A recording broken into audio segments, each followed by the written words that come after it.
Hi, welcome back. I'm Morgan from BIP Visualized and ABA Visualized, and we are going to do another Instagram Live today, making a visual BIP together. So yesterday I posted asking if you had any questions around behavior plans or any suggestions for scenarios that you wanted to cover, and I definitely got some responses to give some inspiration for today. But for all those joining in, welcome, and I would love if you would go ahead and put in the comments if you have any suggestions for scenarios that you want me to create a behavior plan with all of you today. So looking for any situations, scenarios, challenging behaviors. Yesterday I got a lot of suggestions coming in, and one thing kept coming up over and over and over again, which I think is because a lot of us are going back to school, and that was circle time. So I was thinking we would do a behavior plan for circle time today, but definitely feel free to put into the comments if you have a different scenario, something that we can maybe tease into this scenario, any challenging behaviors or questions around behavior plans. And then hello, I see Dr. Chelsea joining us from Florida. So hello, thank you. Nice to see some familiar faces joining us. We're gonna go ahead and get started making our behavior plan on BIP Visualized. And we're gonna jump right into that scenario of circle time. And so this is that activity that is usually happening in the first few years of elementary school, preschool, kindergarten, sometimes first grade, when students are really young and they're engaging in a whole group activity, following along with the calendar, songs, and they're really supposed to be sitting and attending and participating during this time. It can be a time for so much learning to happen, but it can be really difficult for teachers and paraprofessionals to keep all the students motivated and engaged and participating during that time. Yes, this could also, as students get older, turn into morning meetings. It's the same idea.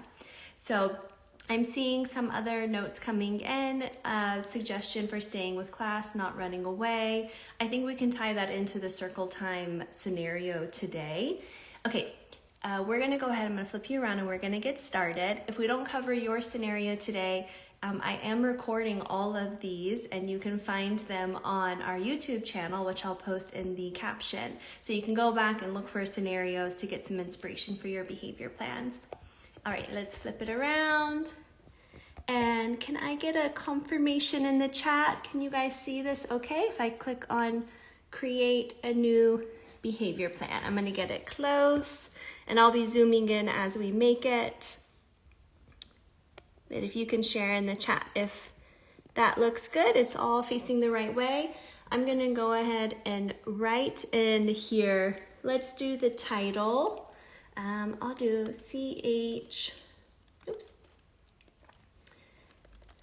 BIP.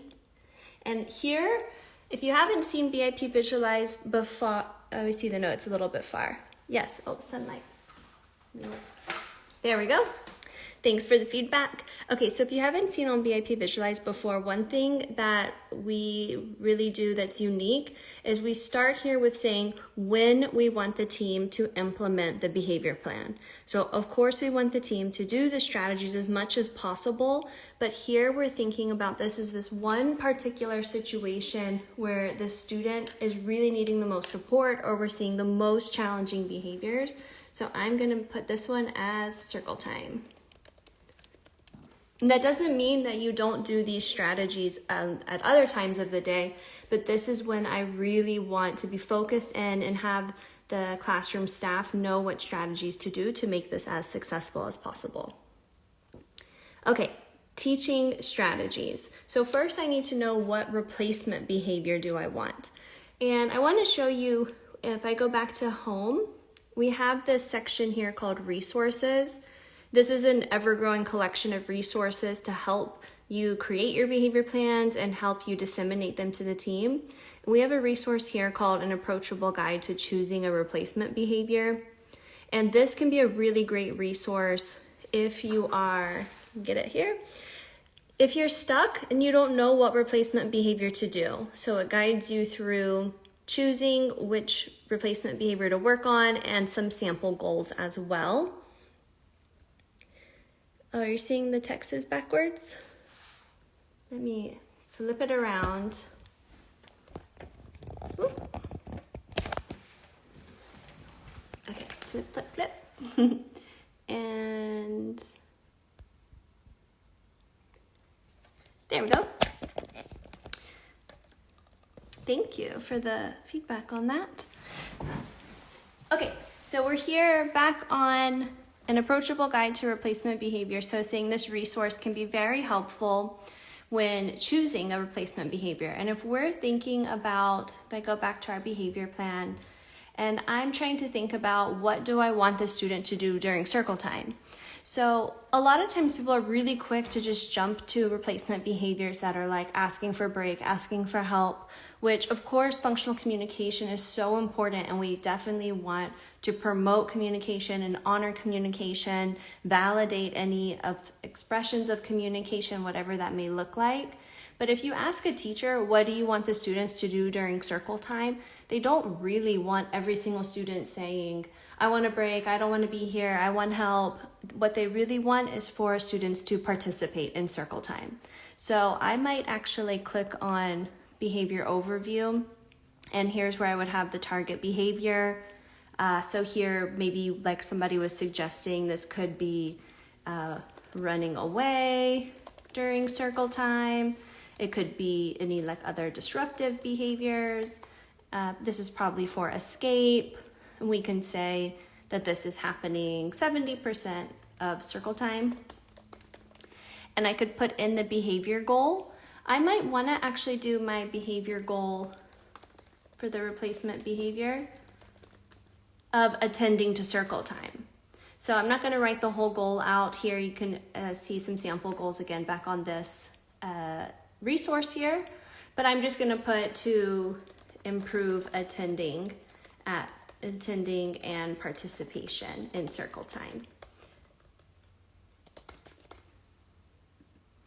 So the idea here is that if I'm wanting, I'm going to go back to my BIP, if I'm wanting that replacement behavior, the skill I'm wanting to build is attending and participating, then a really good strategy to help build that skill over time is shaping. And actually, we have illustrated this shaping strategy happens to be illustrated during circle time.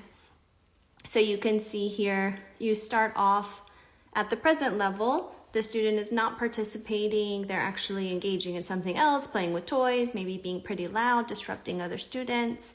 And the shaping strategy is where we are going to very gradually increase their expectations for joining in. So here, if you can see this little student, now he has a special chair, he has a stuffed animal, he's sitting a little bit away from everybody else. And over time, we're going to continue building what attending and participating looks like to him. And that's okay that it might look different for him compared to other students. So now he's sitting, he doesn't have the toy anymore, but he still has the chair. And then as we continue on, maybe some days are going by, some weeks are going by, and now he is participating. He's sitting with all the other students, following along. And I love this. This is the end. Now he is the student in the front, and he's actually leading the circle time activity with the teacher. So that would be a really great strategy to include here. So I'm going to just drag and drop that one in, shaping. I can, for all of the strategies, I can go in and edit the text here to fill in the blank. So I'll just show you that to gradually build the skill of participating in circle time. And then I'm going to describe how to do that. So here we have a little help to guide you, some fill in the blanks, but you still need to individualize it. Okay, so we have our teaching strategy. That's how we're going to help build this skill of attending over time. And now I would love some suggestions, if you have any ideas in the chat, for prevention strategies. How can we help prevent this student from being so disruptive or running away or screaming during circle time? And if you need some help for inspiration, we can always search here for prevent to filter out the preventative strategies here. And if you've been watching these, you know that I'm always putting building rapport in my behavior plans. I think that is so important. And this is something that's just foundational for any behavior support plan, is to have a trusting, genuine relationship with the student or client. All right, I am seeing some good ideas here. We have giving choices. Perfect. Let's add that in. I love the choices strategy. We can add in providing choices. So here, choices during circle time could be like where to sit. Do you want to follow along with us, or do you want to just watch? Do you want to try by yourself, or do you want to do it with the paraprofessional? Lots of different choice options. And then I saw another one, visual aids. Let's type in visual. So here I might add in, I think we could do a visual schedule, could be nice. So even if the classroom has a visual schedule for the whole class, I'm looking on this strategy here, the teacher's making a visual schedule for her whole class and hanging it up and going over it. But there could also be a visual schedule that's created just for this particular student. It could be like the size of like a first then board, and more just talking about the schedule of things to come. And it could also have visuals of the expectations during circle time. All right, so I saw another suggestion coming in about the reinforcement schedule changing over time. And I definitely agree with you. I'm gonna move over here to reinforcement. And this is a little pop quiz. Does anybody know the name of the strategy so that we would put here, where we are reinforcing the student for attending and participating in circle time, even though they don't really want to do that. The function is escape, but we do want to encourage their participation in this whole group activity, as so much valuable learning happens here. So what is the reinforcement strategy where we're going to provide reinforcement for a skill that maybe is not meeting the same function, but we do want to encourage it and continue to provide motivation for it. And I'll give you a hint. It's one of the differential reinforcements. DRA, DRI, DRO, maybe DRL, DRH.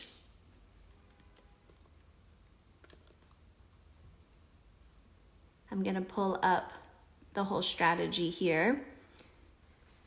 Okay, we have non-contingent reinforcement and people guessing DRA. Yes, this one is always tricky. I'm gonna see if the correct answer comes in. You guys didn't guess it yet. So we have a whole strategy here. I've named it the 3 reward options, and it explains, it goes through the differences between DRA, DRI, and DRO. People always get these confused. So let me first address the non-contingent reinforcement comment that came through. That would be proactive. Non-contingent reinforcement would be that on a set schedule. So let's say, for example, every 5 minutes, I come in and I give them a reward or remove a task for them. And that just happens on a schedule. It's not dependent on their behavior. I still haven't seen the answer come in yet for this one. I'm going to explain DRA, DRI, DRO, and then you can think about which one is most relevant to this scenario. Okay. So in DRA, it's mostly related to building communication and self-advocacy. So the goal is we want to build a behavior that's a better way for them to access or express their wants and needs. It matches the function of the behavior. So here, this student is doing the sign language for break, and the teacher is doing sign language back, okay. So DRA would be like asking for break and giving a break, or asking for help and then you get help, or asking to get on iPad and I give you the iPad. So it's mostly communication, self-advocacy, things like that. They're asking for something or engaging in something to get what they want instead of having challenging behavior. We usually use DRA a lot, but I think you're probably using DRI more often than you realize. So here with DRI, we are wanting to build a specific expectation. It often involves tolerating something they may not particularly want to do, but need to do, including arriving to class on time, taking turns, completing assignments, and following directions. With DRI, you pick one specific behavior to build, one behavior, and then you reward them every time they do that behavior. So does that sound familiar for our scenario? So DRI could be like when you're using token boards. This can be a lot point systems, take things that you are giving positive praise for that don't match the function of the behavior. So for being on task. So anyone want to guess if this is the one for our strategy or not? And then in the meantime, I'm going to explain DRO. DRO, I put a little clock here because I like to remember the O as a clock. So we are rewarding situations where challenging behavior did not occur. So a specific time went by, let's say 30 minutes, and for every 30 minutes that the behavior did not happen, they get a reward. And this is actually a really helpful strategy when the priority of the team is maintaining safety. Because if at this point the student is engaging in, or client is engaging in such high rates of unsafe behaviors that we're not at this point really able to teach and promote other skills, we just really need them to be safe, DRO would be a really great first choice. And then we can start shifting to a DRI or DRA later to build more skills. But at first we're thinking, I just want you to not have aggression. I don't care what you do. You can lay on the ground, but just do not have aggression, and I will give you a reward. That's a DRO. Okay, we're thinking back to our scenario now. We want to give rewards to our student for participating in circle time, even though they might not really want to. So that is DRI.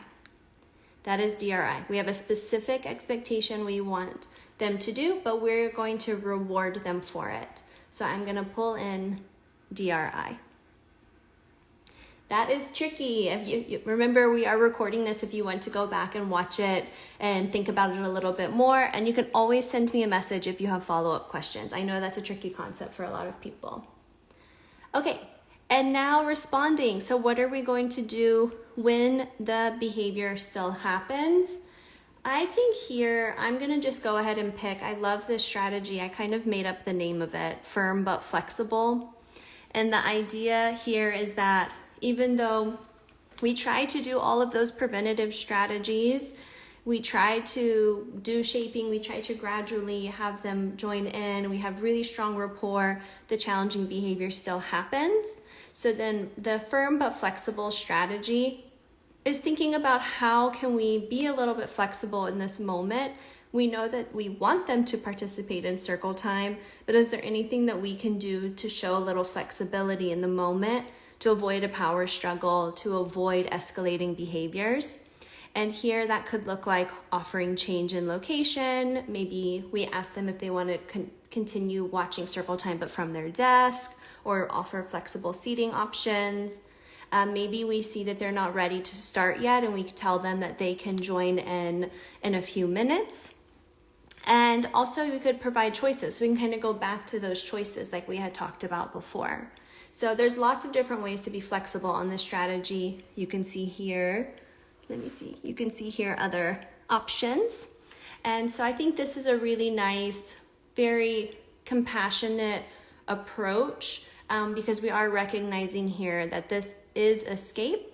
So we're not dropping in escape extinction, which means that we're basically forcing the student to participate. Instead, I really like the firm but flexible approach where we're still having that goal for them to attend, but we're going to try to think about ways to make it more motivating, more engaging for them. And if they still need that time away from circle time, then we're going to honor that. We don't want to further escalate behaviors, and we want to continue having that positive relationship with the students. And it's all about improving over time. So we have finished our circle time behavior plan, and now I can click here on present BIP. Let's say I'm in the IEP meeting. I can go through and explain each strategy to the team. I can hover over, I can click on them to open them, to explain it to the teacher, the paraprofessionals, or to the parent. And then here I have that information about the behavior there on the side. And I can share it, I can email it, And speaking of emailing and downloading, we have some really exciting new features that we will be adding to BIP Visualize very soon. So if you want to be the first to know about it, make sure you are on our email list, and you can sign up for that at bipvisualize.com, and we will make sure that we let you know about the new features we have. I think you guys are going to be really excited. It's going to improve the printing. And that is another BIP with BIP Visualized. And if you want to get in and get started playing around making your own, you can sign up for an account for free at bipvisualize.com and have some fun. All right, thank you so much for joining, and I'll see you guys next time. Bye.